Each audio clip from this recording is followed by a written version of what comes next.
Саламатсыңарбы балдар. Бүгүн биз силер менен эмгек укугу сабагы боюнча эмгек келишими темасын өтөбүз. Бүгүнкү биздин сабактын максаты силерге эмгек келишиминин укуктук мамилелердин негизги ченемдик укуктук документ катары маанилүүлүгү жөнүндө, аны түзүүнүн жана токтотуунун шарттары жөнүндө түшүнүктөрдү калыптоо болуп эсептелет. Бул сабакты өздөштүргөндөн кийин силер төмөнкү билимдерди, билгичтиктерди, көндүмдөрдү аласыңар. Биринчи, эмгек келишиминин түшүнүгүн жана маанисин. Экинчи, эмгек келишиминин мазмунун. Үчүнчү, эмгек келишимин түзүү тартибин. Эмгек келишимин толтурууну үйрөнөсүңөр.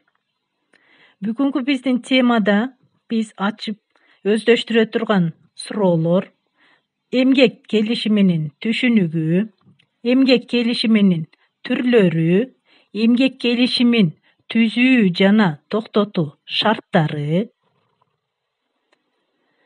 Биз силер менен өтүлгөн сабактардан билгендей, эмгек укугу бул эмгек мамилелери менен байланышкан кызматкер менен иш берүүчүнүн мамилелерин жөнгө салган укуктун тармагы болуп эсептелет. Кыргыз Республикасынын эмгек кодексинин негизги бөлүмдөрүн эске салсак, төмөнкү схемада кайсы элемент жетишпей турат? Туура, ал эмгек келишими. Жумушка орношо турган жаранды биз эмне деп атайбыз? Туура, кызматкер. Ал эми жумушка кабыл алган тарап иш берүүчү деп аталат. Кызматкер менен иш берүүчүнүн ортосундагы мамилелерди жөнгө салуучу документ эмне деп аталышы мүмкүн? Туура, эмгек келишими. Аталган терминдин аныктамасын тактап алсак, Кыргыз Республикасынын эмгек кодексинин 53 статьясына ылайык, эмгек келишими бул кызматкер менен иш берүүчүнүн ортосундагы макулдашуу.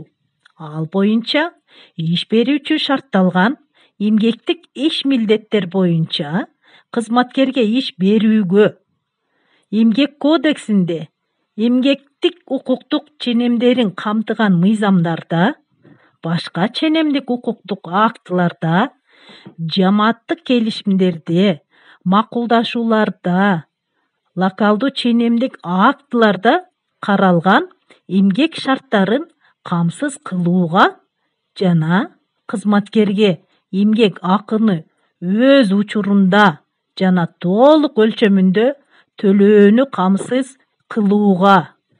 Ал эми кызматкер белгилүү бир кесип, квалификация же ички эмгек тартибине баш ийген кызмат боюнча жумушту жеке аткарууга милдеттенет. Ишке орношуп жатканда эмгек келишимин түзүүдө анын шарттарына сөзсүз көңүл буруу зарыл. Анткени алар келишимдин мазмунун түзөт. Эмгек келишиминин шарттары олуттуу жана кошумча болуп бөлүнөт. Эмгек келишиминин мазмуну Кыргыз Республикасынын эмгек кодексинин 54 статьясында аныкталган. Эмгек келишиминин мазмуну кодексте каралган талаптарды сактоо менен тараптардын макулдашуусу аркылуу аныкталат. Эмгек келишими милдеттүү түрдө төмөнкүдөй маалыматтарды камтууга тийиш. Биринчи, эмгек келишимин түзүү датасын жана ордун. Экинчи, тараптардын реквизиттерин. Ал эми бул тараптардын реквизиттери бир нече пункттарды камтыйт. Биринчи, уюмдаштыруу документтери. Экинчи, иш берүүчүнүн фамилиясы, аты жөнү жана кызматы. Үчүнчү, кызматкердин фамилиясы, аты, жөнү. Төртүнчү, социалдык коргоо күбөлүгү. Бешинчи, иш аткарыла турган жумуш орду. Алтынчысы, штаттык ырааттамасына ылайык кызматынын, адистигинин, кесибинин аталышы. Кийинки, иштин башталыш датасы. Кийинкиси, эмгек келишиминин колдонулуш мөөнөтү, иш режими. Андан кийин кызматкердин жана иш берүүчүнүн укуктары жана милдеттери, эмгек акы төлөө шарттары. Андан кийинки, зыяндуу же коркунучтуу шарттар үчүн берилүүчү компенсациялар жана жеңилдиктер. Акыркысы, тараптардын койгон колдору. Кыргыз Республикасынын Эмгек кодексинин 55 статьясына ылайык эмгек келишимдери төмөнкү мөөнөткө түзүлөт. Аныкталбаган мөөнөткө. Экинчиси, эгерде эмгек кодексте жана башка мыйзамдарда башка мөөнөт белгиленбесе, 5 жылдан ашпаган аныкталган мөөнөткө. Бул келишим мөөнөттүү эмгек келишими деп аталат. Эмгек келишимин түзүүдө кандай документтер көрсөтүлүүгө тийиш? Эмгек келишимин түзүүдө көрсөтүлүүчү документтер Кыргыз Республикасынын Эмгек кодексинин 64 статьясында аныкталган. Эмгек келишимин түзүүдө ишке орношуучу адам иш берүүчүгө төмөнкү документтерди көрсөтөт. Паспорт же инсандыгын ырастоочу башка документ. Эмгек китепчесин, социалдык коргоо күбөлүгүн, аскердик эсепке алуу документтерин, атайын билимдерди талап кылган ишке кызматкердин билими жөнүндө документти, 18 жашка чейинкилерди тарбиялоо, окутуу жана тейлөөгө байланышкан ишке соттуулугунун жоктугунун маалым каты. Эмгек келишимин түзгөндө Кыргыз Республикасынын кодекси төмөнкү кепилдиктерди белгилейт. Негизсиз ишке кабыл алуудан баш тартууга тыюу салынат. Башка иш берүүчүдөн чакыруу иретинде которулуп келген кызматкерлерди ишке кабыл алуудан баш тартууга тыюу салынат. Кош бойлуу же балдары бар аялдарды ишке кабыл алуудан баш тартууга тыюу салынат. Айрым жарандар менен эмгек келишимин түзүүдөн негизсиз баш тартууга тыюу салынат. Ал кимдер? Төмөнкүдөй жарандар менен эмгек келишимин түзүүдөн негизсиз баш тартууга тыюу салынат. Биринчи, иш орундарын квоталоонун эсебинен мамлекеттик иш менен камсыз кылуу кызматы тарабынан ишке жиберилгендер. Ишке жазуу жүзүндө чакырылгандар. Иш берүүчүнүн табыштамасына же окуу жайды бүткөндөн кийин алар менен түзүлгөн келишимге ылайык ишке келгендер. Каралган учурларда жарандын талабы боюнча иш берүүчү баш тартуунун жүйөсү жөнүндө ал кайрылгандан кийин 3 күндөн кечиктирбестен жазуу жүзүндө билдирүүгө милдеттүү. Негизсиз баш тартуу сотко аттанылышы мүмкүн. Эмгек келишимин түзүү жана ишке кабыл алууну кандай жол жоболоштурат? Эмгек келишими жазуу жүзүндө 2 нускада түзүлөт. 2 нускада даярдалат жана ага тараптар кол коюлат. Бир нускасы кызматкерге берилет, экинчиси иш берүүчүдө сакталат. Түзүлгөн эмгек келишиминин негизинде кызматкерди ишке кабыл алуу 3 күндүк мөөнөттө иш берүүчүнүн буйругу, тескемеси, токтому менен жол жоболоштурулат. Иш берүүчүнүн буйругу, тескемеси, токтому кол коюлган күндөн тартып 3 күндүк мөөнөттө кызматкерге кол койдуруу менен жарыя кылынат. Адамдын эмгек ишмердүүлүгүнүн фактысын тастыктоочу негизги документ болуп эмгек китепчеси эсептелет. Белгиленген үлгүдөгү эмгек китепчеси кызматкердин эмгектик ишмердиги жана стажы жөнүндөгү негизги документ болуп саналат. Эмгек китепчесине ишке кабыл алуу, иш орду, кызматы, сыйлыктары, башка туруктуу ишке которуу жана кызматкерди иштен бошотуу, ошондой эле эмгек келишимин токтотуунун негиздери жөнүндө маалыматтар киргизилет. Тартиптик жазалар эмгек китепчесине киргизилбейт. Эмгек келишими качан күчүнө кирет? Эмгек келишиминин күчүнө кириши Кыргыз Республикасынын эмгек кодексинин 57-статьясында каралат. Эгерде келишимдин өзүндө башкача каралбаса, эмгек келишими кызматкер жана иш берүүчү кол койгон учурдан тартып күчүнө кирет. Кызматкер келишимде аныкталган күндөн тартып эмгек милдеттерин аткарууга киришүүгө милдеттүү.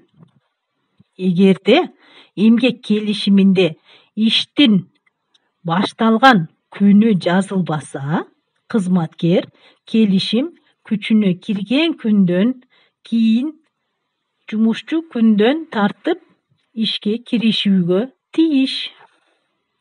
Эгерде кызматкер жүйөлүү себептерсиз белгиленген мөөнөттө ишке киришпесе, эмгек келишими жоюлат.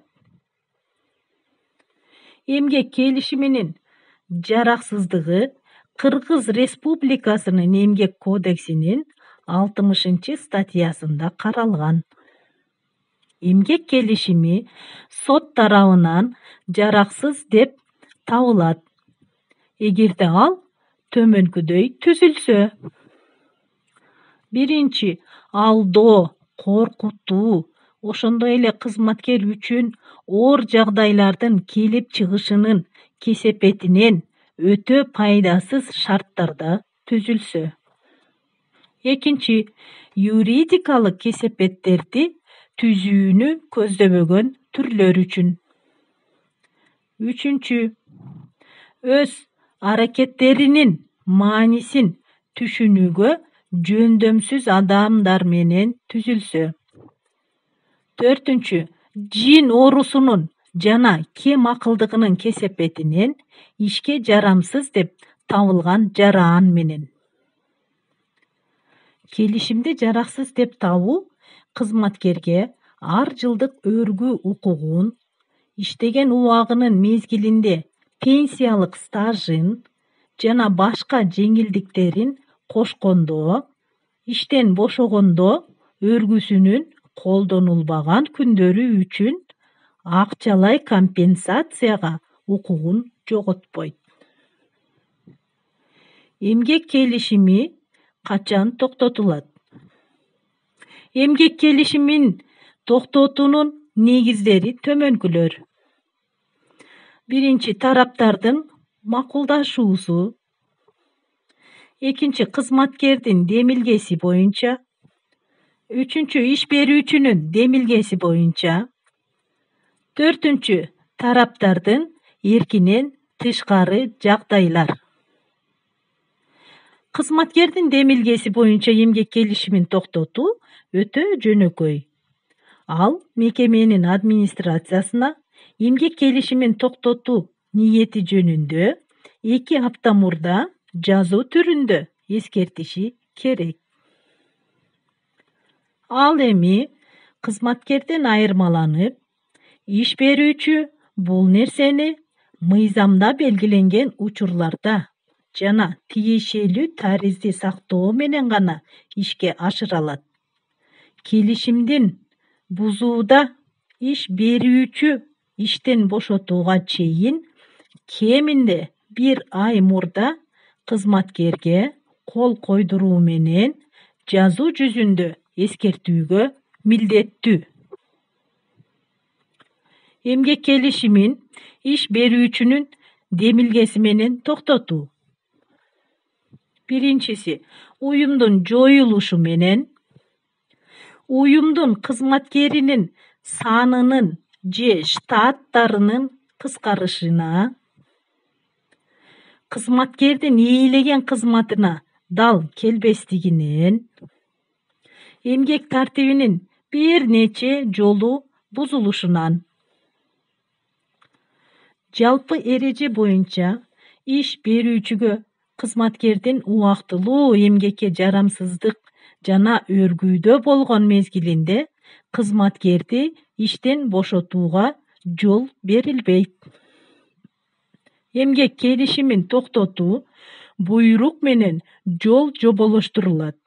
Андан кийин эмгек китепчесине жазылат. Эмгек келишимин токтоткондо эмгек китепчеси кызматкер иштен бошогон күнү берилет.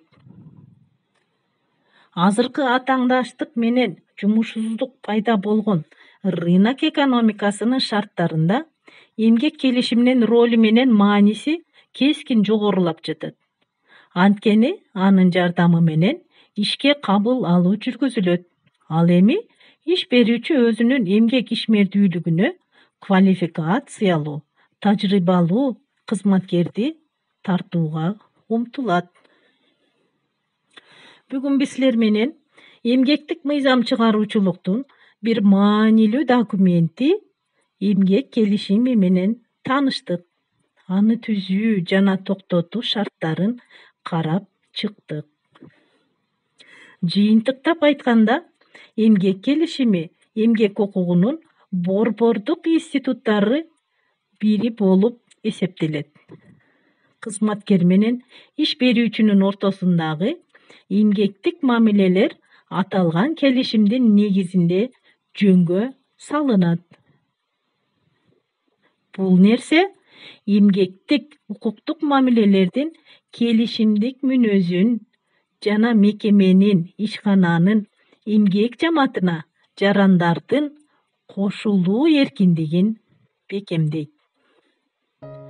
Теманы бышыктап айтканда, биз силер менен эмгек келишими кызматкер менен иш берүүчүнүн ортосундагы мамилелерин тартибин жөнгө салуучу юридикалык документ экенин өздөштүрдүк.